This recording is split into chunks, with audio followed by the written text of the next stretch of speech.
तो गाइस आज मैं एक्सप्लेन करूंगा मार्शल यूनिवर्स सीजन 9 एपिसोड 27 के नॉवेल को। तो अगर आपको हमारी इस वीडियो की एक्सप्लेनेशन पसंद आती है तो चैनल को लाइक सब्सक्राइब जरूर करें। अगर आपने हमारे पिछले किसी भी एपिसोड को मिस कर दिया है, चाहे वो season 4, season 5, season 6, season 7 and season 8 ही क्यों ना हो, तो एक बार चैनल के प्लेलिस्ट में जाकर वहाँ पर चेकआउट जरूर करें। तो चलिए बिना किसी देरी के आते हैं कहानी की मेन स्टोरी लाइन पर। तो इस एपिसोड की स्टार्टिंग वहीं देती है जहां से पिछला एपिसोड खत्म हुआ था। पिछले एपिसोड के एंड में देखा था क्विंटन को बचाने के लिए पैलेस ऑफ डार्कनेस की मास्टर आ चुकी थी और पैलेस ऑफ डार्कनेस की मास्टर को देखकर युआन गेट के तीनों बूढ़े एल्डर भी शांत हो गए थे। वहाँ पर जो क्विंटन होती यानी लिंगडोंग की बहन, उसने पैलेस ऑफ डार्कनेस की मास्टर बोसवान से बोला था कि मैं पैलेस ऑफ डार्कनेस के टेस्टिंग कोर्ट रूम में जाना चाहती हूँ। वहाँ पर पैलेस ऑफ डार्कनेस की मास्टर बोसवान भी इस बात को काफ़ी ज़्यादा सुनकर शौक में थी। फिर वो खुश होते हुए क्विंटन से बोलते, क्विंटन अगर तुमने ये डिसाइड कर लिया है तो ठीक है, तुम जानती हो ना, अगर तुमने एक बार पैलेस ऑफ डार्कनेस के टेस्ट कोर्ट रूम में जो भी टेस्ट रखे हैं उन सभी को घुसकर पास कर लिया तो तुम नई पैलेस ऑफ डार्कनेस की रानी होगी। तुम पैलेस ऑफ डार्कनेस में जो भी आदेश दोगी वो सारे आदेश माने जाएंगे। मतलब गाइस यहाँ पर जैसे लगता है पैलेस ऑफ डार्कनेस की मास्टर ना वो रिटायर लेना चाहते हैं, इसलिए वह अपना नया उत्तराधिकारी ढूंढ रही थी। तो उसे क्विंटन में काफ़ी ज़्यादा बढ़िया प्रतिभा दिखी, इसलिए वह क्विंटन को पैलेस ऑफ डार्कनेस की नई महारानी बनाना चाहती है। साथ ही के साथ वहाँ पर बोसवान क्विंटन को ये भी बताती है कि तुम अगर पैलेस ऑफ डार्कनेस का जो कोर्ट रूम का टेस्ट है ना उसे पास कर लेती हो और पैलेस ऑफ डार्कनेस की महारानी बन जाती हो तो तुम्हारी पावर काफ़ी ज़्यादा भयानक गति से बढ़ेगी। हो सकता है कि क्विंटन प्रोफाउंड मिस्ट्री स्टेज तक पहुँच जाए या लाइफ मिस्ट्री स्टेज के एडवांस लेवल तक पहुँच जाए। और गाइस क्विंटन की एज ही अभी कितनी ज़्यादा है, अगर वह इतनी ज़्यादा छोटी उम्र में मतलब अभी वो होगी 17-18 साल की, उस एज में अगर वह profound mystery stage, life mystery stage इस लेवल को अचीव कर लेती है तो बहुत ही ज़्यादा भयानक है। वहाँ पर जो पैलेस ऑफ डार्कनेस की मास्टर होती है वह क्विंटन की तरफ देखती है और फिर उस गोस्ट शैनग्यू की तरफ करती है। तो ठीक है, अब हम यहाँ से चलते हैं। और यह बात बोलते हुए वो फिर से काली पावर को रिलीज़ करते और टेलीपोर्टर खोलकर वहाँ से वो सारे लोग चले जाते हैं। और इधर युआन गेट के तीनों एल्डर फिर से हिले हुए थे कि जो लिंगडोंग की मतलब जो भी वो लोग नहीं जानते थे कि एक लिंगडोंग की बहन है।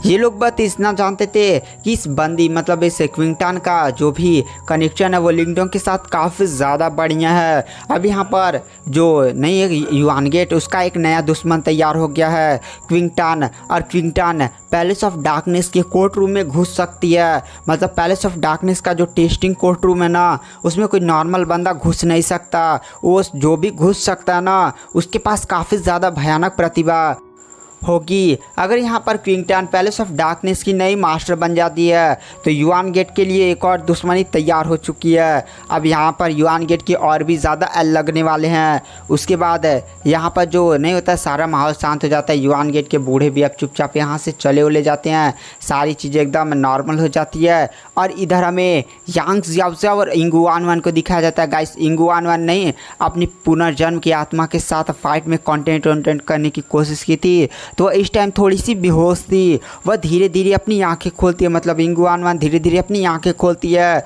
वहाँ पर यांग जियाओ जैसी देखती है कि इंगुआनवान अपनी आंखें खोले वो काफ़ी ज़्यादा खुश हो जाती है और कहती है इंगुआनवान तुम जाग गई। इंगुआनवान अपनी आंखें खोलते हुए फिर इधर उधर देख कर कहती है लिंगडोंग कहाँ पर है। वहाँ पर जो यांग जियाओ होती है वह सारी बातें इंगुआनवान को बता देती है कि यहाँ पर क्या क्या हुआ था, कैसे कैसे हुआ था। लास्ट में लिंगडोंग टेलीपोर्ट हो गया और लिंगडोंग की इस टाइम हमें कोई भी खबर नहीं है। अनुमान लगाया जाए तो लिंगडोंग जिंदा ही होगा।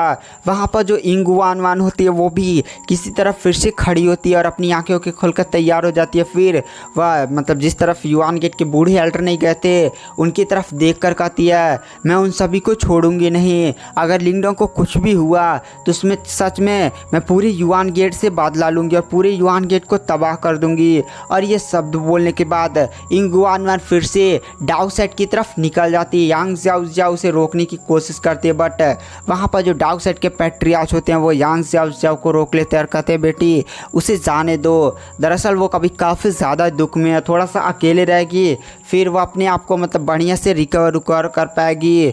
वहाँ पर जो यांग ज़ियाओ होती है वो डाउ सेट के पैट्रियार्च की तरफ देखती है और कहती है ठीक है पापा। वहाँ पर जो डाउ सेट के पैट्रियार्च होते हैं वह फिर सभी डाउ सेट के डिसाइपल्स से कहते हैं चलो ये फाइट काफ़ी ज़्यादा बढ़िया रही, इसमें युआन गेट से हमारा बदला भी पूरा हो गया और मैं भगवान से प्रार्थना करता हूँ लिंगडोंग भी ज़िंदा हो। फिर वहाँ पर डाउ सेट के जितने भी डिसाइपल्स होते हैं वो लोग मतलब उन सभी को लेकर डाउ सेट में वापस आ जाते हैं। वहाँ पर जो युआन गेट के पैट्रियार्च होते हैं वह फिर कुछ एल्डर्स को लगा देते हैं कि वो लोग भी लिंगडोंग की जानकारी इकट्ठा करें कि आखिर लिंगडोंग कहाँ पर गया है, वो सेफ़ है या नहीं। मतलब तुरंत एल्डर्स को भेज दिया जाता है। उसके बाद जो डाउ सेट के पैट्रियार्च होते हैं वह कुछ एल्डर्स को जो काफ़ी ज़्यादा पावरफुल हैं उन सभी को ग्रेट यान डायनेस्टी में भेजा जाता है ताकि जहां पर जो लिंगडोंग का ग्रेट यान डायनेस्टी का जो लिन फैमिली नहीं है उसे सुरक्षित किया जा सके।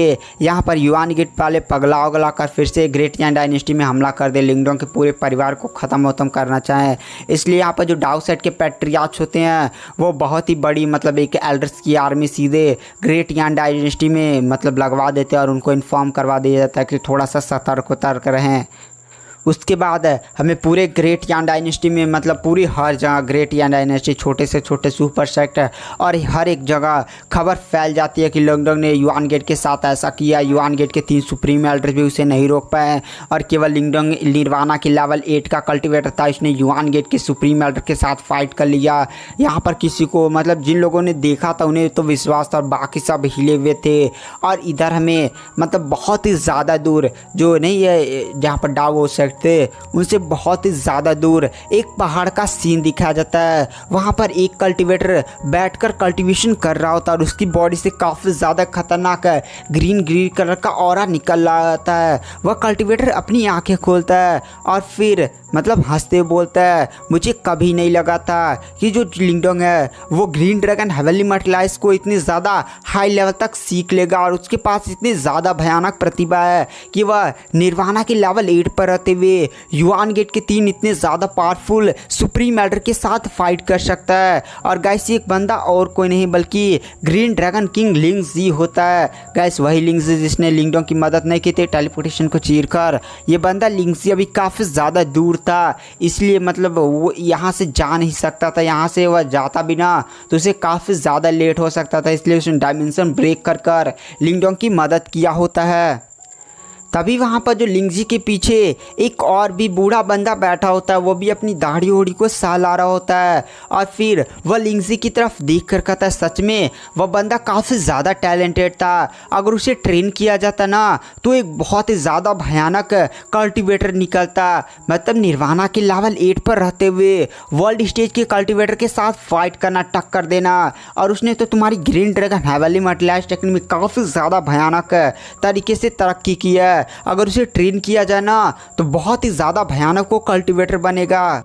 और साथ ही साथ उस बंदे ने टेलीपोर्टेशन का यूज़ करते हुए टेलीपोर्ट किया है। और मेरा जितना अनुमान लगाया है ना मतलब वो टेलीपोर्टेशन में गड़बड़ी की वजह से वो लोग डीमन सिटी उन लोग का टेलीपोर्टेशन डेस्टिनेशन था, बट गड़बड़ी की वजह से आई थिंक जो लिंगडोंग है वह डीमन सी में कहीं गिरा होगा। मतलब डीमन सी गाइस बहुत ही ज़्यादा बड़ा है, डीमन सिटी से पहले ही पड़ता है। मिस्टर डाउ ने एक बार लिंगडोंग को बताया था कि डीमन सी को पार कर डीमन सिटी तक पहुंचना एक बहुत ही ज़्यादा मतलब चैलेंजिंग काम होता है। ये केवल वही कर सकता है जो रास्ता जानता हो या बहुत ही ज़्यादा स्ट्रॉन्ग कल्टिवेटर हो। और गाइस अगर आप मार्शल यूनिवर्स के जल्द से जल्द सारे एपिसोड देखना चाहते हैं ना तो आप हमारा लाइफ टाइम सब्सक्रिप्शन बाई कर सकते हैं। लाइफ टाइम सब्सक्रिप्शन प्लान केवल 499 यानी 500 में ना आपको पूरा मार्शल यूनिवर्स का नावल मिलेगा।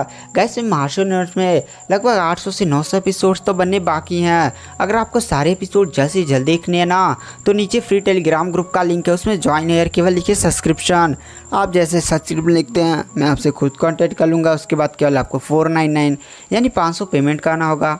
जैसे आपका पेमेंट हो जाता है मैं आपको मेन मार्शल यूनिवर्स के टेलीग्राम चैनल में ऐड कर दूंगा। तो अगर आपको सब्सक्रिप्शन बाई करना है तो बाई कर सकते हैं।